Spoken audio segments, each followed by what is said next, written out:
Life decisions से भरी है। हर चॉइस, हर एक्शन एक बड़े गेम का पार्ट है। हम लोगों से इंटरैक्ट करते हैं, रिसोर्सेज के लिए कंपीट करते हैं, सक्सेस के लिए ट्राई करते हैं। Game theory John von Neumann और जॉन नैश जैसे दिग्गजों द्वारा पायोनियर्ड एक फैसिनेटिंग थ्योरी है।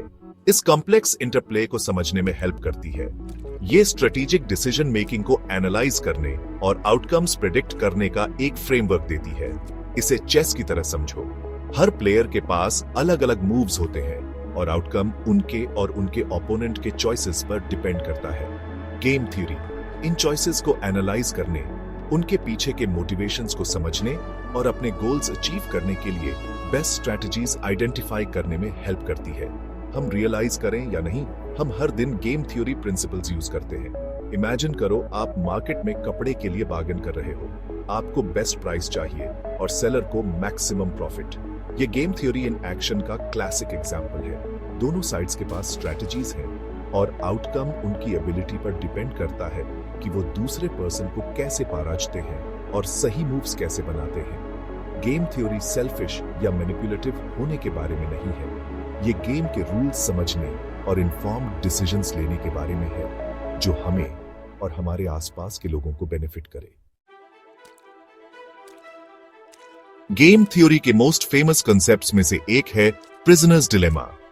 ये एक ऐसा सिनेरियो है जहां दो इंडिविजुअल्स को कोऑपरेशन और बिट्रेयल में चूज करना होता है, अलग अलग आउटकम्स के साथ, जो उनके चॉइसेस पर डिपेंड करते हैं। इस सिंपल गेम का ह्यूमन बिहेवियर समझने के लिए प्रोफाउंड इंप्लीकेशंस है। काउंटलेस सिमुलेशंस और स्टडीज के थ्रू रिसर्चर्स ने इन कॉम्प्लेक्स इंटरैक्शंस में नेविगेट करने के लिए इफेक्टिव स्ट्रैटेजीज डिस्कवर की है। ऐसी ही एक स्ट्रैटेजी है टेट फॉर टैट। इस स्ट्रेट फॉरवर्ड अप्रोच में फर्स्ट मूव पे कोऑपरेट करना होता है और फिर अदर प्लेयर के प्रीवियस मूव को मिरर करना होता है। अगर वो कोऑपरेट करते हैं तो आप कोऑपरेट करो, अगर वो बिट्रे करते हैं तो आप बिट्रे करो।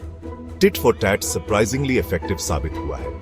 ये एक सिंपल क्लियर स्ट्रैटेजी है जो कोऑपरेशन इंकरेज करती है और साथ ही बिट्रेयल को पनिश भी करती है। ये कहने जैसा है, मैं आपके साथ काम करने को तैयार हूं, लेकिन मैं एडवांटेज नहीं उठाने दूंगा। कोऑपरेशन और रिटेलिएशन का ये बैलेंस इसे वेरियस सिचुएशंस के लिए रोबस्ट स्ट्रैटेजी बनाता है। वैसे तो टेट फॉर टैट एक पावरफुल स्ट्रैटेजी है, लेकिन इसकी लिमिटेशंस भी हैं। ये कभी-कभी रिटेलिएशन के साइकिल में फंस सकती है, खासकर अगर मिसअंडरस्टैंडिंग्स या एरर्स हों। यहीं पे जनरस टेट फॉर टैट आती है। इस रिफाइंड स्ट्रैटेजी में फॉरगिवनेस का एलिमेंट ऐड होता है। ये मोस्टली अदर प्लेयर के मूव्स को मिरर करके वर्क करती है, लेकिन ओकेजनली कोऑपरेट करती है, इवन इफ उन्होंने पिछले राउंड में आपको बिट्रे किया हो। इसका मतलब है कि आप हर डिफेक्शन के लिए इमीडिएटली रिटेलिएट नहीं कर रहे हैं, ट्रस्ट रीबिल्ड करने और नेगेटिव साइकिल्स से बाहर निकलने की पॉसिबिलिटी अलाउ कर रहे हैं। इसे ऐसे समझो, लॉन्ग टर्म रिलेशनशिप में ओकेजनल मिसअंडरस्टैंडिंग्स या मिस्टेक्स होना इनेविटेबल है। जनरस टिट फॉर टैट इस रियलिटी को एक्नॉलेज करती है और सेकंड चांसेस देती है। ये फर्म लेकिन फेयर होने के बारे में है, ये समझते हुए कि फॉरगिवनेस समटाइम्स लॉन्ग रन में बेटर आउटकम्स दे सकता है। सेक्शन 4, पुशओवर बनना क्यों फायदेमंद नहीं है। टिट फॉर टैट के ऑपोजिट एंड पे है पुशओवर स्ट्रैटेजी। इस अप्रोच में कॉन्स्टेंटली कोऑपरेट करना होता है, रिगार्डलेस ऑफ अदर प्लेयर के एक्शंस के। वैसे तो ये प्ले करने का एक काइंड और कंपैशनेट तरीका लग सकता है, लेकिन अल्टीमेटली ये एक्सप्लॉयटेशन का रेसिपी है। इमेजिन करो, आपका एक फ्रेंड है जो कॉन्स्टेंटली पैसे उधार लेता है, लेकिन कभी वापस नहीं करता। आप उसे पैसे देते हो क्योंकि आप हेल्पफुल बनना चाहते हो, लेकिन उसका बिहेवियर कभी चेंज नहीं होता। ये पुशओवर स्ट्रैटेजी फेल होने का क्लासिक एग्जाम्पल है। आपका एडवांटेज उठाया जा रहा है क्योंकि आप बाउंड्री सेट नहीं कर रहे या उनके बिहेवियर को रेसिप्रोकेट नहीं कर रहे। गेम थ्योरी में इसे फ्री राइडर प्रॉब्लम कहते हैं। अगर काइंडनेस फर्मनेस के साथ बैलेंस नहीं की जाती है तो लोग इसका एक्सप्लॉइट करेंगे। पुशओवर बनना नाइस थिंग लग सकता है, लेकिन अल्टीमेटली ये दोनों पार्टीज के लिए नेगेटिव आउटकम्स की तरफ ले जाता है।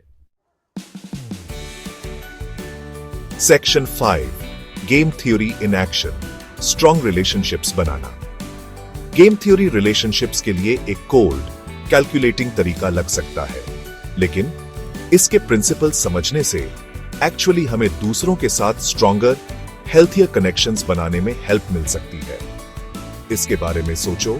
ट्रस्ट, रेसिप्रोसिटी और फेयरनेस किसी भी सक्सेसफुल रिलेशनशिप के एसेंशियल एलिमेंट्स हैं। चाहे वो फ्रेंडशिप हो, रोमांटिक पार्टनरशिप हो या बिजनेस पार्टनरशिप हो, ये प्रिंसिपल्स म्यूचुअल बेनिफिट और लॉन्ग टर्म सक्सेस के लिए फाउंडेशन बनाते हैं। टीट फॉर टैट और generous tit for tat interpersonal dynamics navigate करने के लिए वैल्यूएबल लेसन्स देते हैं। ये हमें कोऑपरेटिव और ट्रस्टवर्दी बनना सिखाते हैं, लेकिन साथ ही अपने लिए स्टैंड अप करना और दूसरों को हमारे गुड नेचर का एडवांटेज नहीं उठाने देना भी सिखाते हैं। ये बैलेंस सस्टेनेबल और फुलफिलिंग रिलेशनशिप्स क्रिएट करने के लिए क्रूशल है।